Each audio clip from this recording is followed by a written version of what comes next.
पिछले ही दिनों नेपाल की यूनिवर्सिटी काठमांडू ने एक हिस्टोरिकल काम करके दिखाया। एक माइलस्टोन जो कि नेपाल के लिए बनकर सामने आया, और ना केवल नेपाल के लिए ये अच्छी चीज़ बल्कि पूरी दुनिया के लिए ये अच्छी चीज़ बनकर भी कहीं न कहीं सामने आई।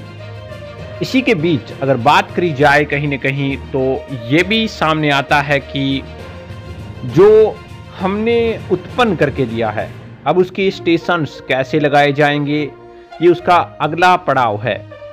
हमने जो एनर्जी प्रोड्यूस करी है उसको कैसे बेचकर हम पैसा कमा सकते हैं, कैसे हमारे देश के अंदर रख कर पैसा बचा सकते हैं, ये कई चीज़ें काफ़ी ज़्यादा इंपॉर्टेंट हो जाती है। नमस्कार, मैं पीएम डीएनएस सिंह और आप देख रहे हैं कमाल यार। इस वीडियो में कंप्लीटली जिक्र करेंगे हम यहाँ पे इस नए प्रोजेक्ट के बारे में जो कि हाइड्रोजन फ्यूल यहाँ पे उत्पन्न किया है नेपाल ने, उसी के बारे में। तो वीडियो के अंत तक बने रहिए, और अगर आप चैनल पे नए हो चैनल को सब्सक्राइब करके बेल आइकन दबा लीजिए ताकि आपको पूरा अपडेट भी सबसे पहले मिल सके। चलिए वीडियो को शुरू करते हैं।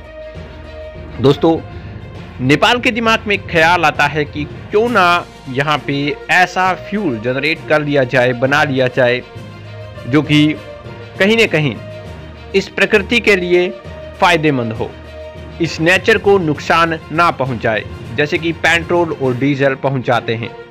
और इसके साथ साथ एक ऐसा फ्यूल बनाया जाए जिसके खत्म होने की संभावना या फिर डर ना हो, तो ये सारी चीज़ों में ही हमें काम आ जाएगा। काठमांडू यूनिवर्सिटी ने ये प्लान किया कि हम हाइड्रोजन गैस से व्हीकल चलाएंगे, और हाइड्रोजन फ्यूल के द्वारा जो काम होगा वो कहीं न कहीं प्रकृति को नुकसान नहीं पहुंचाएगा। बट ये समस्या ये थी कि इतनी ज़्यादा हाइड्रोजन गैस बनाएं कैसे, और कैसे इसे शोध करके अलग किया जाए।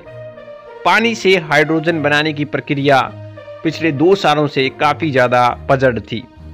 इसे लेकर कुछ कंट्रियों ने नेपाल की इस यूनिवर्सिटी का सहयोग भी किया, एपरेटस भी भेजे, और जिसकी वजह से यहाँ पे जो काठमांडू यूनिवर्सिटी है उसने इंट्रोड्यूस करवाया hydrogen gas power car and necessary equipment for its refilling station for the first time in Nepal market. यानी कि एक असफलतापूर्वक परीक्षण करा, और उस परीक्षण का नतीजा ये निकला कि अब हाइड्रोजन का निर्माण जितना मर्जी करना चाहें वो कर सकते हैं पानी के जरिए।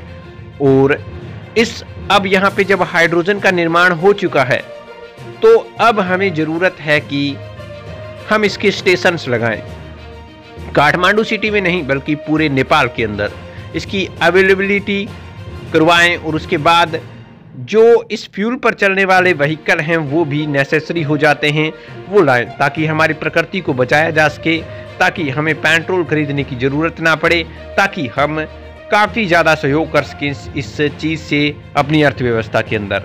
ये तो हुई अपने देश की अर्थव्यवस्था को बढ़ाने से लेकर अपने देश के अंदर पैसा बचाने की बात और प्रकृति को बचाने की बात। अब दूसरी बात आती है कि हमारे पास जो लाइट है उसकी काफ़ी ज़्यादा बहुलता है, और भी ज़्यादा हम इलेक्ट्रिसिटी के क्षेत्र के अंदर आगे बढ़ते हुए जा रहे हैं। तो इसी बीच क्यों ना हम इस चीज़ को भी रखें और नेपाल से बाहर इस चीज़ को भी बेचें। सीधी इलेक्ट्रिसिटी हम बांग्लादेश को प्रोवाइड करवा रहे हैं, हम भारत को प्रोवाइड करवा रहे हैं, इसके साथ साथ कहीं न कहीं और देशों को अगर ज़रूरत है तो वो करवा रहे हैं, लेकिन उससे फ़ायदा कम। अगर हम इस इलेक्ट्रिसिटी का उपयोग करें हाइड्रोजन फ्यूल बनाने के अंदर, और फिर उस फ्यूल को हम बेचें तो ये उच्च दामों में जा सकता है, और इससे इलेक्ट्रिसिटी की तुलना में काफ़ी ज़्यादा फायदा भी हो सकता है। तो क्यों ना हम ऐसा करें कि भारत की कंपनियां अभी आने को तैयार हैं और उनके साथ कोलैबोरेशन कर लिया जाए, ताकि हम इस चीज़ के अंदर आगे बढ़ सकें, इस चीज़ के अंदर फादर ऑफ हाइड्रोजन फ्यूल बन सकें, या फिर सबसे ज़्यादा उत्पत्ति कर सकें।